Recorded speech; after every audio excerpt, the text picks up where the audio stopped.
Audio Jungle.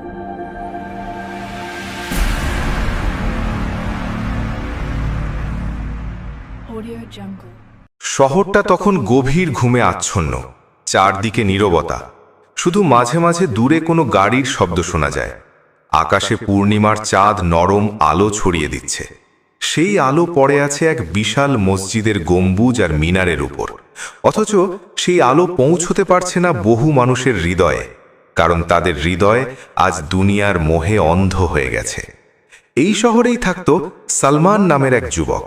ছোটবেলায় যার বাবা তাকে ফজরের নামাজে নিয়ে যেত, কোরআন পড়াতো, আল্লাহর ভয় শেখাতো। কিন্তু সময় বদলেছে। সালমান বড় হয়েছে। পড়াশোনা, চাকরি, মোবাইল, সোশ্যাল মিডিয়া আর দুনিয়ার ব্যস্ততা তাকে ধীরে ধীরে নামাজ থেকে দূরে সরিয়ে নিয়েছে। সে ভাবত, এখন সময় নেই, পরে একদিন ঠিকই সব শুরু করব। কিন্তু আল্লাহর কাছে পরে বলে কিছু নেই, কারণ কোরআনে আল্লাহ স্পষ্ট বলেছেন, নিশ্চয়ই মানুষের জন্য ক্ষতির সময় আসবেই, কিন্তু যারা ঈমান এনেছে, সৎ কাজ করেছে, নামাজ কায়েম করেছে, তারাই সফল। এই আয়াতের কথা সালমান ভুলে গিয়েছিল। সেই রাতে ক্লান্ত শরীরে সালমান ঘুমিয়ে পড়ে, আর ঠিক তখনই শুরু হয় এক অদ্ভুত স্বপ্ন। সে দেখে আকাশ যেন দুই ভাগ হয়ে গেছে। নীল আসমানের ভেতর দিয়ে নূরের স্রোত নেমে আসছে, চারদিক আলোয় ভরে গেছে। তার সামনে দাঁড়িয়ে আছে এক আশ্চর্য ডানাওয়ালা ঘোড়া, যার প্রতিটি নিঃশ্বাসে আলো ঝরে পড়ছে। আকাশের চাঁদ এত কাছে মনে হচ্ছিল যেন হাত বাড়ালেই ছুঁয়ে ফেলা যাবে। ঠিক তখনই এক গভীর ভারী কণ্ঠ ভেসে আসে, যা শুধু কানে নয়, সরাসরি হৃদয়ে আঘাত করে।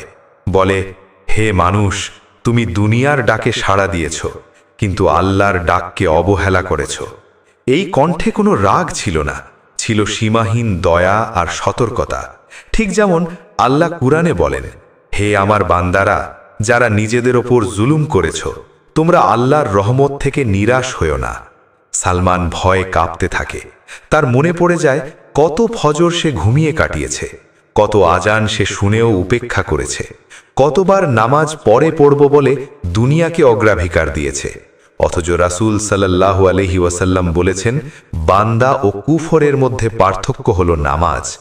ঠিক সেই মুহূর্তে সে দেখে দূরে এক মসজিদের মিনার, আর সেই মিনার থেকে ভেসে আসে আজানের শব্দ, আল্লাহু আকবার, আল্লাহু আকবার। সেই ধ্বনি যেন আসমান কাঁপিয়ে দেয়। তার বুকের ভেতর কিছু ভেঙে যায়, চোখ দিয়ে অঝরে পানি পড়তে থাকে। হঠাৎ সে ঘুম ভেঙে উঠে দেখে চারদিক অন্ধকার, কিন্তু কান পাততেই সত্যি ফজরের আজানের শব্দ ভেসে আসছে। তার হৃদয়ে জোরে জোরে ধড়ফড় করতে থাকে। সে বুঝতে পারে এটা কোনো সাধারণ স্বপ্ন নয়, এটা ছিল আল্লাহর পক্ষ থেকে এক ডাক, এক সতর্ক বার্তা। হাদিসে এসেছে, যখন আজান দেওয়া হয়, শয়তান পিঠ ফিরিয়ে পালিয়ে যায়, আর যে ব্যক্তি আজানের ডাকে সাড়া দেয়, তার জন্য কিয়ামতের দিন নিরাপত্তা রয়েছে। সালমান বিছানায় বসে ফিসফিস করে বলে, হে আল্লাহ, আপনি কি এখনো আমাকে ডাকছেন? এত ভুলের পরেও কি আপনি আমাকে ফিরিয়ে নিতে চান? ঘরের ভেতর নীরবতা, কিন্তু তার হৃদয়ের ভেতর শুরু হয়ে যায় এক যুদ্ধ, দুনিয়া আর আখিরাতের যুদ্ধ। সে জানত এই রাত তার জীবনের মোড় ঘুরিয়ে দিতে চলেছে, কারণ আল্লাহ যখন ডাক দেন, তখন সেই ডাক উপেক্ষা করলে আর কোনো অজুহাত থাকে না। এই রাতই ছিল সেই রাত যেখান থেকে শুরু হবে এক আত্মার জাগরণ, এক হারিয়ে যাওয়া মানুষের আল্লাহর পথে ফিরে আসার গল্প।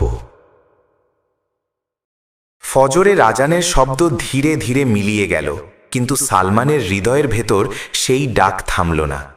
সে বিছানায় বসে অনেকক্ষণ নিশ্চুপ রইল। জানালার ফাঁক দিয়ে ভোরের হালকা আলো ঢুকছিল, অথচ তার বুকের ভেতর যেন বহু বছরের অন্ধকার জমেছিল। সে নিজের হাতের দিকে তাকিয়ে ভাবল, এই হাত দিয়েই কতবার আল্লাহর ডাকে সাড়া দেওয়া উচিত ছিল, কিন্তু সে দেয়নি। এই চোখ দিয়েই কতবার কোরআনের আয়াত পড়া উচিত ছিল, কিন্তু সে মোবাইলের আলোয় ডুবে থেকেছে। কোরআনে আল্লাহ বলেছেন, মানুষের হৃদয় কি তবে কঠিন হয়ে গেছে যে তারা আল্লাহর শ্রমণে নরম হয় না? এই আয়াত যেন তার বুকের ভেতর আঘাত করল। সালমান বুঝতে পারল তার হৃদয় সত্যিই কঠিন হয়ে গিয়েছিল, কিন্তু আজ সেই কঠিন আবরণে ফাটল ধরেছে। সে ধীরে ধীরে বিছানা ছেড়ে উঠে দাঁড়ালো। অনেক বছর পর অজু করার সময় তার হাত কাঁপছিল। পানির প্রতিটি ফোঁটা যেন তার পাপ ধুয়ে নিয়ে যাচ্ছে। রসুল সাল্লাল্লাহু আলাইহি ওয়াসাল্লাম বলেছেন, যখন কোনো বান্দা উজু করে তখন তার অঙ্গপ্রত্যঙ্গের গুনাহ পানির সাথে ঝরে যায়। এই হাদিসের কথা আজ তার মনে গভীরভাবে অনুভূত হচ্ছিল। মসজিদের পথে হাঁটতে হাঁটতে সে লক্ষ্য করল রাস্তাগুলো কত শান্ত, অথচ এই শান্ত সময়টাই সে এতদিন ঘুমিয়ে কাটিয়েছে। মসজিদের ভেতরে ঢুকে সে পেছনের কাতারে দাঁড়ালো। নিজেকে সবচেয়ে অযোগ্য মনে হচ্ছিল, কিন্তু ঠিক তখনই তার মনে পড়ে গেল আল্লাহ কোরআনে বলেছেন, নিশ্চয়ই আল্লাহ তওবাকারীদের ভালোবাসেন। নামাজে দাঁড়িয়ে যখন ইমাম সূরা ফাতিহা তিলাওয়াত করছিল, তখন প্রতিটি আয়াত যেন সরাসরি তার জীবনের সাথে কথা বলছিল। ইহদিনাস সিরাতাল মুস্তাকিম, হে আল্লাহ আমাদের সরল পথ দেখান। এই দোয়াটা সে আগে কতবার না বুঝে পড়েছে, আর আজ তার চোখ দিয়ে পানি ঝরছিল, কারণ সে সত্যিই পথ হারিয়ে ফেলেছিল। নামাজ শেষে সে মসজিদের এক কোণে বসে রইল। বহুদিন পর কোরআনের একটি কপি হাতে নিল। কোরআনের পাতায় হাত রাখতেই তার বুক হালকা হয়ে গেল। আল্লাহ বলেন, এই কোরআন মুমিনদের জন্য শিফা ও রাহমাত। সালমান সেই শিফা অনুভব করতে শুরু করল। তার মনে পড়ল রাসূল সাল্লাল্লাহু আলাইহি ওয়াসাল্লাম বলেছেন, মানুষের শরীরে একটি মাংসপিণ্ড আছে, যদি তা ঠিক থাকে তবে পুরো শরীর ঠিক থাকে, আর যদি তা নষ্ট হয় তবে পুরো শরীর নষ্ট হয়, আর সেটাই হলো হৃদয়। আজ তার হৃদয় জেগে উঠছে। সেদিন থেকে সালমানের জীবন ধীরে ধীরে বদলাতে শুরু করল। সে শুধু নামাজে ফিরে এলো না, সে নিজের ভেতরের অহংকার, দুনিয়ার মোহ আর গুনাহের অভ্যাসগুলোর বিরুদ্ধে যুদ্ধ শুরু করল। সে বুঝতে পারল হেদায়েত একদিনে পূর্ণ হয় না, এটা প্রতিদিনের সংগ্রাম। রাতে ঘুমানোর আগে সে প্রথমবারের মতো আল্লাহর কাছে কাঁদল। কোনো মুখস্থ দোয়া নয়, নিজের ভাষায় বলল, হে আল্লাহ, আমি জানি আমি দেরি করে ফেলেছি, কিন্তু আপনি তো সবচেয়ে দয়ালু, আমাকে ছেড়ে দেবেন না। হাদিসে এসেছে, আল্লাহ বান্দার দিকে এক কদম এগোলে আল্লাহ 10 কদম এগিয়ে আসেন। সালমান অনুভব করল, সে যখন আল্লাহর দিকে ফিরে এসেছে তখন আল্লাহ তার জন্য দরজা খুলে দিচ্ছেন। এই আত্মার জাগরণ শুধু সালমানের জীবন বদলানোর শুরু নয়, বরং তার মাধ্যমে আরও অনেক ঘুমন্ত হৃদয় জেগে উঠবে। কারণ যে মানুষ নিজে আলো পায়, সে আলো অন্যদের মাঝেও ছড়িয়ে দেয়।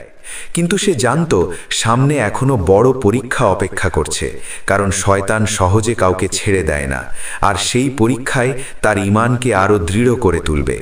এই জাগরণই ছিল তার নতুন জীবনের প্রথম সকাল। ফজরের সেই নামাজের পর থেকে সালমানের জীবনের প্রতিটি সকাল আলাদা হয়ে গেল। সূর্য আগেও উঠত, পাখির ডাক আগেও শোনা যেত, কিন্তু তার ভেতরের মানুষটা ঘুমিয়েই ছিল। আজ সেই মানুষটা জেগে উঠেছে। সে বুঝতে পারল, আসল পরিবর্তন বাইরে নয়, ভেতরে হয়।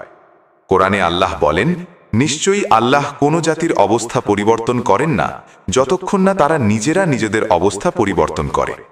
এই আয়াত এখন সালমানের জীবনের বাস্তব সত্য হয়ে দাঁড়িয়েছে। আগে যে সময়টুকু সে মোবাইল স্ক্রোল করে কাটাতো, এখন সে সময়টুকু কোরআনের 2 আয়াত পড়ে।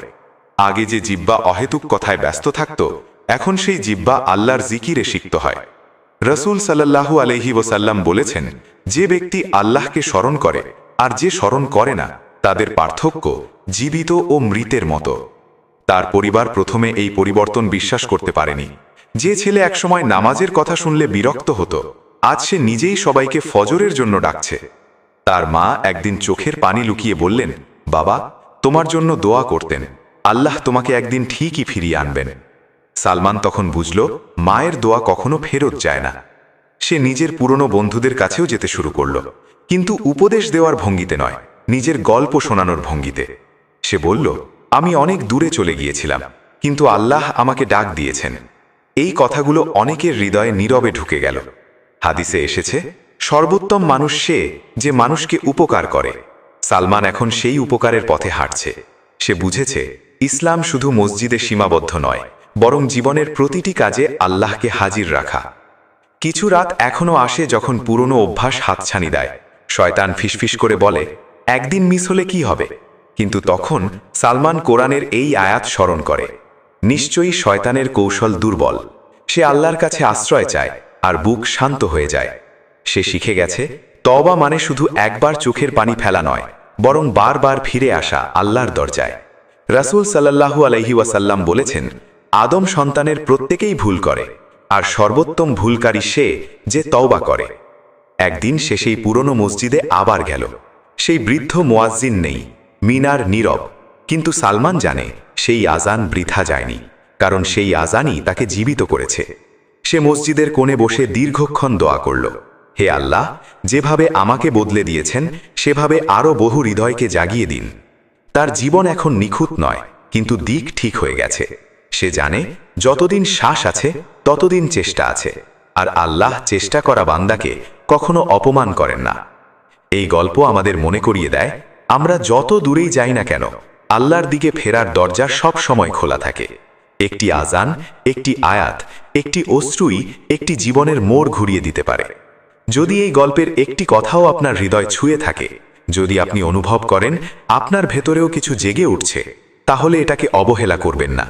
আজই আল্লাহর দিকে এক কদম এগিয়ে যান, তিনি আপনার দিকে বহু কদম এগিয়ে আসবেন। আর এমন হৃদয় ছোঁয়া ইসলামী গল্প, কোরআন ও হাদিসের আলোতে জীবন বদলে দেওয়া বার্তা পেতে এখনই আমাদের চ্যানেল আল্লাহর ইশারা সাবস্ক্রাইব করুন। এই গল্পটি অন্যদের সাথে শেয়ার করুন।